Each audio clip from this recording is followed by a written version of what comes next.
-1 and 0, right? It's leveling off. Okay? And then I appear to be increasing again from 2 to infinity. Sweet. I'm already halfway done. How about decreasing? Well, it appears from -infinity to -1, non-inclusive at both, right? Union from 0 to 2. Okay? Now, this max-min thing is going to take a little bit of work. What do we know for sure that that value is? It's going to be a min. But I don't know if it's the, I mean, I could have screwed up when I drew this thing. I don't know if it's the absolute min or is it a relative min? I don't know. And this guy right here appears to be a max. And then this guy right here appears to be a min. But I don't know which is which. Okay? We know for sure that this max, this thing's polynomial, which implies that this function is going to take off on both ends and go to positive infinity. So I know for sure that I have a relative max. I have a rel max. Pardon my notes here. I know I'm going to have a relative max. It can't be an absolute max because it's polynomial and things are going to blow up and go to infinity. I don't have any weird asymptotic behavior, right? So I have a relative max at where? At x equals 0 and f of 0. I'm going to just name the point, which happens also to be what? 0, 5. That's a relative max right there. Nothing to it. All right, now I need to check some work out here because these min are special. They're going to give us a lot of, oh, I'm going to run out of room. I'm going to have to flip back and forth for pages. I apologize for that, but that's okay. All right, so what do I have? Well, let's check. I know that f of, where are we? -1. Now remember, I'm looking for the function, not the derivative. I know what f prime of -1 is. It's 0. So really I'm plugging it back into here. Let's do this over here. I know that f of -1 is equal to what? 3 plus 4 minus 12 plus 5. Wow, that's weird. So that smells like, to me, 0, right? I know that f of 2 is equal to what? 48 minus 32. Yell at me if I screw these up in class. Minus 48 plus 5, right? Let me double check that. Let's see. 2 to the 4th is 16. 3 6 is 48. 8 by 32 minus 48. These guys cancel. Yeah, I'm good, right? So -32. This is -27. So guess what? This guy is a relative min. I just check them by plugging them in. And this guy is the absolute min. Look at that. So over here, I can write that out. Let's get rid of this f of -1 because I already did the note work over here. I'm going to scream and yell and wave my hands and drive you guys nuts. However, I want your answers. I want things written cleanly. Okay, if you got a bunch of stuff floating around, I'm going to cry mathematical jellyfish, and I'm going to throw sharp objects around the room. I'm not really going to do that. That would cost me a job. Okay, so I know that I have a relative min at, what did we say, -1, 0. And I know that I have an absolute min at, I'm going to use a little and dealio, at 2, 27. Easiest falling in love, isn't it? Nice. I have milked this derivative for all it's worth. It's done. Now, what do I need for those guys? What do I need for those guys? Well, you guessed it. I'm going to need a second derivative.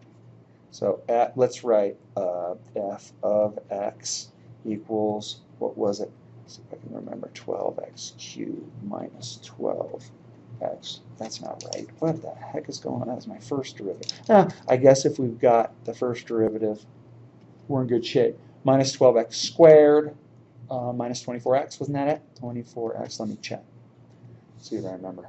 12x cubed minus 12x squared minus 24x. So we're looking pretty good. Perfect. Okay. Now, remember, keep your eye on the prize. I'm looking for concavity and inflection points. Well, that's easy, right? Take a second derivative. That's what the second derivative is built for, to tell us about things like concavity and inflection points. So I have 36x squared minus 24x minus 24. What do I do? Set it equal to 0. Why do I do that? So I can solve for critical points, right? Always. Remember, critical points defined as any place where the first derivative equals 0 or isn't defined. And by setting it equal to 0, that gets me halfway home.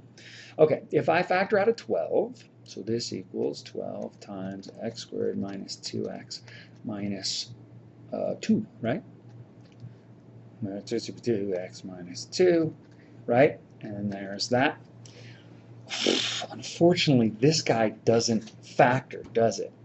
So what am I going to end? Oops, that should be a 3x squared. Sorry about that. That's not going to factor because there aren't any factors of -6 that add up to -2, right? 2, 3 is going to give me -1 or +1 or 1, 6, which is going to be a 5 or -5. So, bummer. However, in the handy-dandy world of technology, think of it like a cooking show. I already did the heavy work for you. Look at that. Oh, I should probably prove where that came from, right? I know I'm going to get a critical point at x equals, well, this doesn't produce any critical points, but it has a sign, so I'm going to keep it there because otherwise I'll lose my mind, right? So let's see, -8, that's going to be 2, plus or minus the square root of b squared, which is 4, plus 4 times 2 times 3, because the negatives cancel out, right? And I get, what, 28? This is 28, and this is divided by 2a, which is 6. This can be reduced to, what, 1 plus or minus. If I factor a 4 times a, get a 2, that cancels, and end up with root 7 all over 3. So if I go over here, look at this. Oh, it's sitting there for me. All right, so 1 plus root 7 over 3 is approximately 1.215.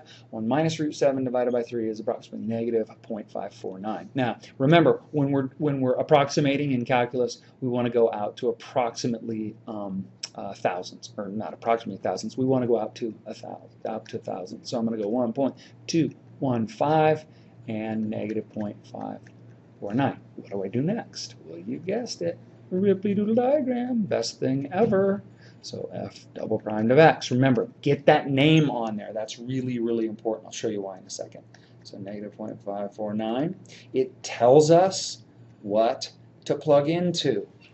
We know what second derivatives tell us. They tell us about concavity. They also tell us, excuse me, they tell us about inflection points. Remember where concavity changes?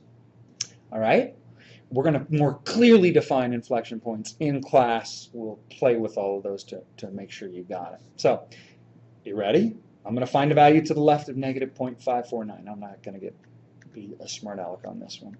If I plug in x equals -1, well, if I plug x equals -1 into just 12, it's always going to be positive, right? So that first term's always going to be positive. Let's see. If I plug x equals -1 into here, I'm going to get 3 plus 2 is 5. Minus 2 is 3, so that's another positive. Guess what? I'm positive there. How about x equals 0? Again, you will get in the habit of doing these on your own, okay? In your head. You don't have to think about them. If I throw x equals, well, the first is always positive. 0 minus 2, it's going to be negative, so this guy's negative. And then how about x equals 2? Again, the first term is always positive because it's positive 12. If I throw this in, what do I get? I get 12 minus 4 is 8. Minus 2 is 6. Last I checked. That's positive. Now, what does this tell us about f of x? Well, when the first derivative, or excuse me, when the second derivative is positive, I'm concave up. When the second derivative is negative, I'm concave down and concave up. Isn't that nice? Now, check it out. I'm going to call this, by the way, what it is when I do this over here, right?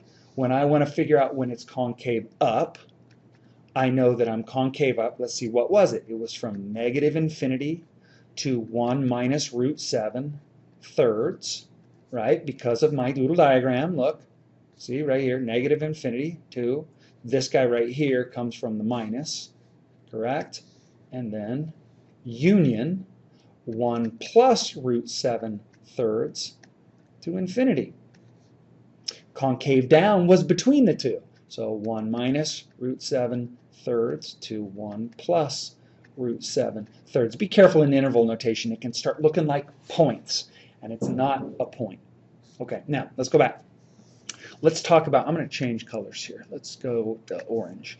An inflection point. Let's clearly define an inflection point. An inflection point. We already did, but let's review it.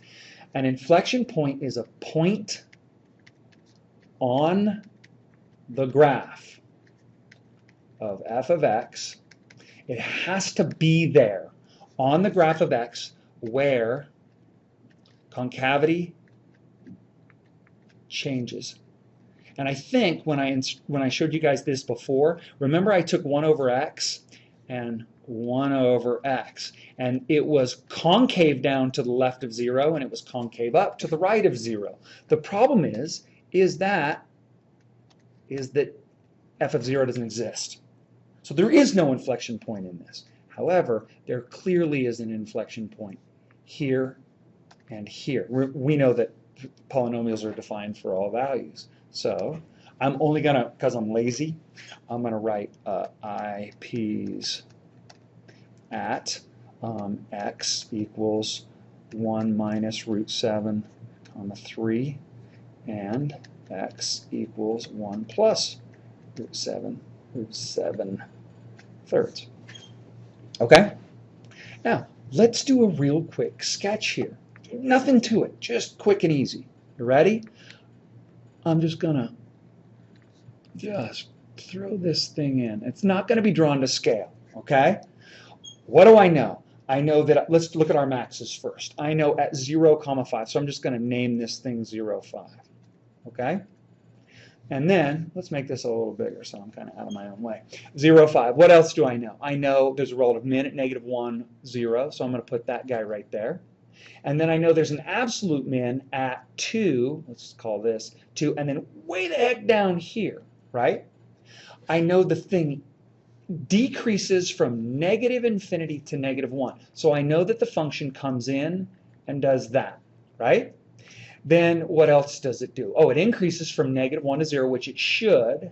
So it's going to go here and level off. Now remember, my scale's off, so this is going to look a little funky, right? And then let's see, then it decreases from 0 to 2, which is way down here. Remember, there's a point down here at 2, -27. That should be a negative, by the way. Did I put -27? That should be a negative. So sorry about that.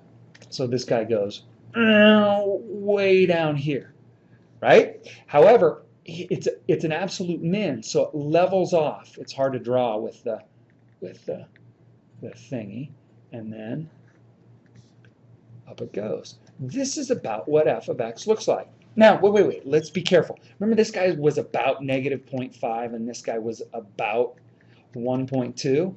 Let's check. You ready? This is -1 right here. This is x equals -1. This thing changes concavity from concave up to, whoop, right about there. Look at that, at about -0.5. It changes concavity again. Let's see, I was concave down here, so I went from concave up to concave down, and then it appears, even with my cruddy drawing, that happens about right there. Well, remember, this is x equals 2, so it appears that that happens at approximately 1.2.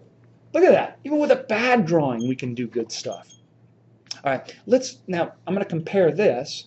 Let's shrink this thing down. I'm going to compare this to the actual function. So let's grab the function. I'm going to go y equals, oh, I got to clear some stuff out here, don't I? Clear. And we're going to go y equals, this is going to be 3x to the 4th minus 4x cubed, minus 4x cubed, and then, let's see, minus 12x squared, minus 12x squared, and then plus 5. And I'm going to just go zoom standard. No, I can't go zoom standard, can I? I got to tweak my window. So, well, let's go zoom standard first. Let's check everything. Y equals, okay, so we're in y equals. Let's just go zoom standard and see what happens. We know we're going to run into trouble with that -27, but let's see. Boom, boom. Hey, that's kind of cool. Look at that. Oh, look at that. That's really good, isn't it?